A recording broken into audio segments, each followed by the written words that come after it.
নির্বাচনকে ক্রমশ আপনাদের নির্বাচনে ভরাডুবি হয়েছে, ছাত্রদলের হয়েছে, ছাত্র শক্তির হয়েছে, কিন্তু জনগণ বা শিক্ষার্থীরা যাদেরকে বেছে নিয়েছে তারাই শিক্ষার্থীদেরকে প্রতিনিধিত্ব করবে, সিম্পল। এবং শিক্ষার্থীদেরকে আপনাদের ভোট বঞ্চিত করার কোনো অধিকার আপনাদেরকে নেই।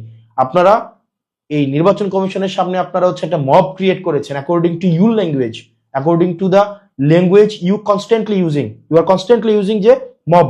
আপনারা গণতান্ত্রিক আন্দোলনকে বা আপনাদের এই আন্দোলনগুলোকে আপনারা হচ্ছে মব বলে আপনারা সবসময় বলেন। তো আপনাদের মবের ভাষায় আপনারা গত 2 দিন ধরে মব করলেন, মব করে হচ্ছে আপনারা আপনারা নির্বাচনটাকে হচ্ছে আপনারা বন্ধ করে দিলেন। শাস্ত্রীয় শিক্ষার্থীরা যাদের গার্ডস আছে, যারা হচ্ছে সত্যের পক্ষে থাকে আমরা বিশ্বাস করি, তারা রাস্তায় নেমে আসবে এবং নির্বাচনটা যেন হয় সেই ব্যবস্থা তারা নিশ্চয়ই করবে। এবং এই ধরনের হচ্ছে নির্বাচন বন্ধ করে দেওয়া আন্দোলন করে এই যে আপনি তো ভাই একটা মানে একটা খুবই একটা কনফ্লিক্টিং আপনি একটা অবস্থান নিয়েছেন। আপনি চাচ্ছেন জাতীয় নির্বাচন হোক, কোনো সমস্যা নাই, কিন্তু ছাত্র সংসদ নির্বাচন হইতে দিবেন না আপনি। মানে এটার মধ্যে তো আপনার হচ্ছে এক ধরনের